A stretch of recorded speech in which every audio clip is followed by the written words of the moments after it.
Buenas tardes a todas y todos.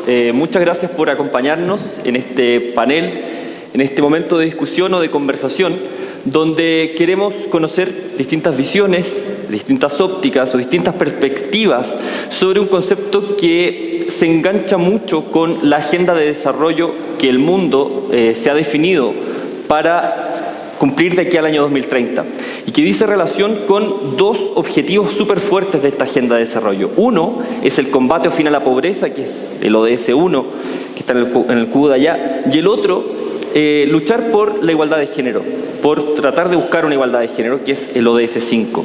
Y en esta auditoría lo que estamos haciendo es ver un concepto bastante arraigado en esa agenda, que es la transversalización. O sea, ver cómo para lograr un desarrollo sostenible de aquí al año 2030 tenemos que trabajar no solamente preocupándonos de combatir a la pobreza, o solamente preocupándonos de cuidar el medio ambiente, o solamente preocupándonos de la igualdad de género, sino que tenemos que trabajar todos los conceptos juntos y unidos para que el desarrollo que logremos sea efectivamente sostenible. Bueno, dicho eso, les quiero contar que hoy día tenemos a 6 panelistas que nos van a hablar sobre este tema desde distintas perspectivas. Para ello, cada uno tiene 10 minutos para hacer una breve presentación. Y bueno, ese es el motivo por el que me eligieron a mí para ser moderador, porque como soy muy mañoso, muy jodido, decimos en Chile, a los 7 minutos les voy a hacer señas y a los 10 minutos les voy a cortar el micrófono. Eran, pero es un cambio de práctica de último minuto. Y bueno, y al público que nos acompaña, contarles que la idea es que podamos tener un debate y escuchar o recoger sus planteamientos. Entonces, para eso les damos la opción para que ustedes puedan ir pensando en las preguntas que quieran para conversarlas todas al final. Cuando ustedes tengan alguna pregunta lista, si la tienen escrita, levantan la mano y alguien del equipo las va a recoger y así después me las hacen llegar y las compartimos entonces con los expositores. Para partir, en esta exposición, contamos con la presencia de Luciana Mermet. Luciana es especialista en políticas públicas de desarrollo con más de 15 años de experiencia en países en desarrollo y organismos internacionales. Fue asesora en políticas de reducción de pobreza y comercio internacional del PNUD. Lideró el trabajo también del PNUD para la iniciativa de ayuda para el comercio de la Organización Mundial de Comercio y el monitoreo global del Objetivo de Desarrollo del Milenio 8 sobre alianzas y financiamiento para el desarrollo. Se desempeñó como oficial de comercio en el Ministerio de Economía y Producción de Argentina. También trabajó como representante residente adjunta del Programa de Naciones Unidas para el Desarrollo en República Dominicana y actualmente es la representante residente del Programa de Naciones Unidas en Bolivia, para el desarrollo en Bolivia, donde lidera el programa País, integrando acciones y plataformas de servicios y conocimientos para el desarrollo sostenible. Así que, Luciana. Muchas gracias. Bueno, muy buenas tardes a todos y a todas. Esto no cuenta para mis 10 minutos. Quiero en todo caso agradecer al Contralor y agradecer a todas las Contralorías y la Auditoría General de la Nación de mi país de origen.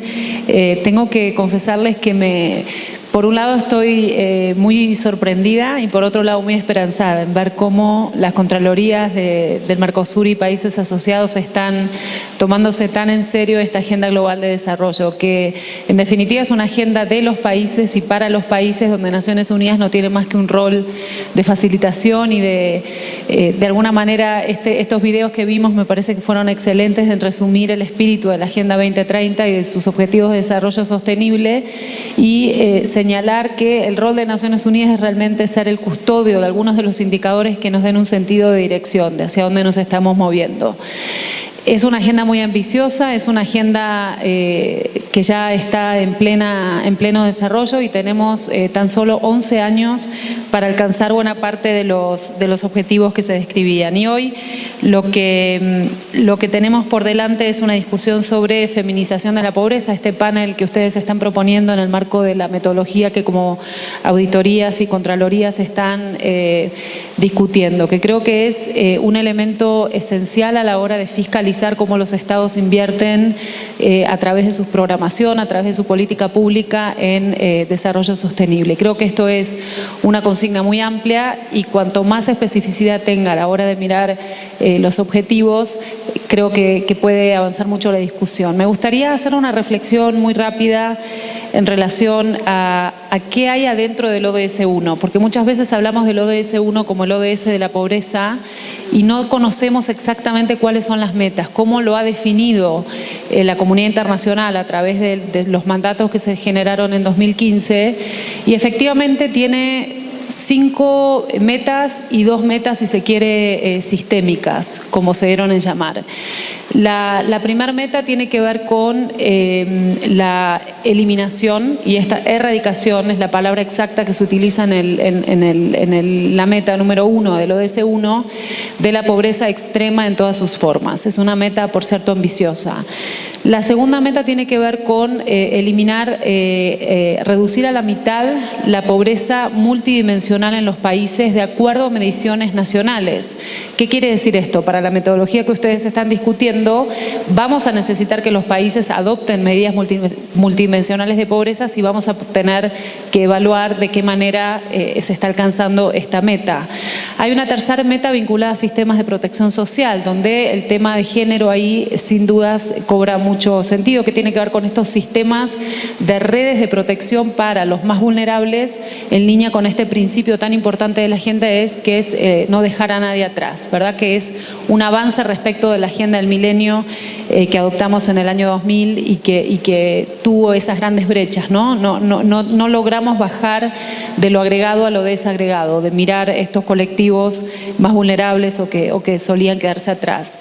Luego tenemos una meta número 4 que es interesante porque habla de aquellos derechos económicos, sociales y sobre, por ejemplo, el acceso a activos y el acceso a financiación para las personas más vulnerables, que es un mundo, ¿no?, en sí mismo, en términos de qué tipo de programas ustedes como fiscalizadores van a estar mirando a la hora de evaluar si esta meta se cumple. La quinta es muy interesante. En los días que corren, por lo menos aquí en Bolivia, estamos todos muy preocupados y siguiendo muy de cerca los sistemas nacionales alrededor de construcción de resiliencia frente a desastres naturales, desastres ambientales, como pueden ser el caso de la Chiquitanía. ¿Cuáles son desde los estados las medidas que están a disposición de la población para construir sociedades más resilientes? Y habla justamente de esto. Y luego las otras dos metas sistémicas hablan de cuál es el nivel de compromiso de los estados a nivel mundial para financiar y para acercar los recursos que los los países en desarrollo van a necesitar para implementar esta meta. Y me parece importante recordarnos qué es lo que tenemos adentro del ODS 1, porque sin dudas cuando miramos cada una de estas metas tenemos elementos transversales vinculados a todas las otras metas que tenemos en el ODS 5 y que Tania, la directora del Servicio Plurinacional de la Mujer y Despatriarcalización aquí en Bolivia, puede hacer referencia con mucha más entidad que yo misma. En el caso de Bolivia, que lo conozco un poco más en detalle, y algunos otros casos en la región, pero yo creo que cuando uno miramos a la región de América Latina y Caribe encontramos patrones muy comunes alrededor de cuáles han sido las dinámicas de pobreza y cuáles son las dinámicas vinculadas a las brechas de género. Y en general encontramos una correlación muy fuerte entre ambas. Tenemos sociedades en América Latina y Caribe que han logrado generar clase media en los últimos 10, 15 años, un poco de la mano del boom, digamos, del 2000, alrededor de altas tasas de crecimiento, que no necesariamente es lo que estamos registrando hoy día, y con una particularidad interesante, que es que a pesar de que se generaron salidas de la pobreza, hay recaída y al mismo tiempo aún tenemos altos niveles de vulnerabilidad. Y esto es como un dato, ¿verdad?, de la realidad, donde se da en Bolivia y se da prácticamente en toda la región. Y cuando venimos a ver un poco más la dinámica hombres, mujeres, dentro de esta lógica de construcción de clases medias, aunque no son necesariamente sociedades de clases medias, esta es otra discusión que en el PNUD venimos teniendo de manera muy fuerte: cómo construimos sociedades de clases medias donde tengamos, digamos, pisos mínimos para la realización de ciertos derechos que nos permiten tener esos niveles de bienestar a los que aspiramos como sociedades. Cuando venimos a ver cuál es el comportamiento entre hombres y mujeres, lo que vemos en la región generalmente es que, a pesar de que hay la población, tenemos aproximadamente 50-50, ¿verdad? Cuando venimos a ver el rol de las mujeres en los mercados laborales, por ejemplo, que creo que es uno de los mercados más interesantes para mirar estos temas de desigualdad, vemos que las mujeres están sobre representadas en las tasas de desempleo, están sobre representadas en las poblaciones inactivas que no tienen acceso a oportunidades laborales y que por lo tanto generan y que están sobre representadas en los quintiles más bajos, ¿verdad? En los estratos de ingreso más bajos. Si uno mira los datos de Bolivia, porque estamos en Bolivia y creo que es que podemos hacer esta reflexión aquí, por ejemplo, en el Departamento de La Paz, el Departamento de Sitio de Gobierno, ¿verdad? Concentra aproximadamente el 26% de la población del país y sabemos que del total poblacional del departamento, 67% es urbano, o sea que también tenemos una urbanización de esta pobreza femenina, que también creo que es un dato importante a mirar, porque las oportunidades de trabajo y las oportunidades que se dan en los sitios urbanos no son las mismas que en las zonas rurales. Sabemos que 14% de esta población son, por ejemplo, jefas de hogar. Y lo que sabemos también es que estas mujeres, estas jefas de hogar, tienden a tener, por lo menos en el caso de Bolivia, una brecha en términos de ingresos muy importante, que creo que se sitúa en el 42%. O sea, los hombres con igual formación e igual actividad económica tienden a ganar 42% más que las mujeres.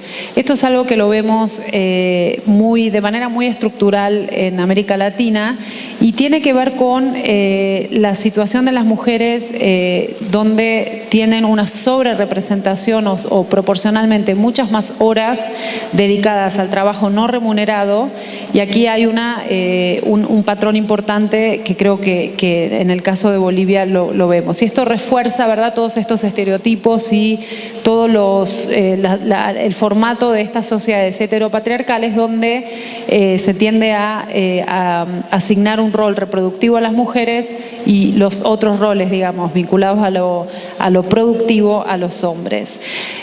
Tengo pocos minutos, entonces solo querría dar un par de reflexiones alrededor de qué hacer desde la perspectiva del Estado. ¿Cuáles son los desafíos a los que se van a encontrar ustedes como evaluadores y fiscalizadores de la programación, la política pública orientada a reducción de pobreza?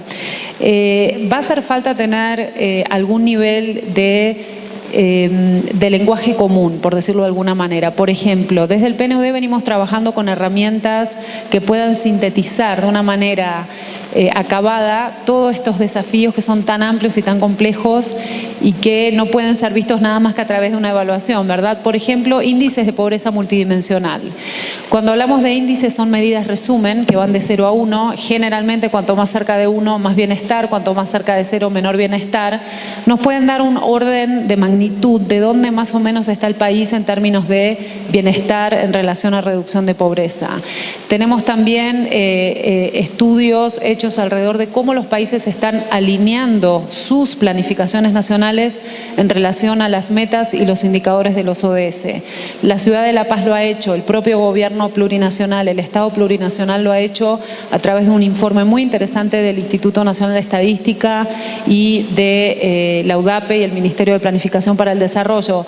Muchos países en la región ya tienen comisiones o espacios institucionales dedicados a alinear la política pública con las metas, de manera que tengamos algún orden de magnitud de dónde están alineados. Y en general, en Bolivia por lo menos sabemos que hay un orden de alineación del 70%. Estas son herramientas que nos pueden ayudar a ver cuál es el sentido de dirección.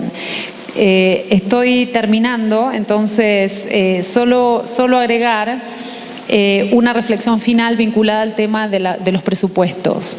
Cuando venimos a ver también este tipo de herramientas, vamos a tener que tener en cuenta cuáles son los niveles de competencia que tenemos a diferentes niveles territoriales, diferentes niveles de gestión, en relación a los presupuestos. En el caso de Bolivia sabemos que el 74% de las competencias o de todos los indicadores de los ODS recaen en el nivel territorial. El 68% de los indicadores del Plan de Desarrollo Económico y Social, que es el Plan Nacional de Desarrollo, recaen en el nivel territorial, pero los niveles territoriales tienen tan solo el 6% del control sobre el presupuesto nacional. La pregunta que les hago a ustedes es la cuadratura del círculo. ¿Cómo hacemos para gestionar cambios en la dirección que queremos hacia al logro de los objetivos cuando tenemos estas dificultades en el diseño de la política pública y su ejecución? Lo dejo como un elemento para la reflexión y les agradezco muchísimo la invitación.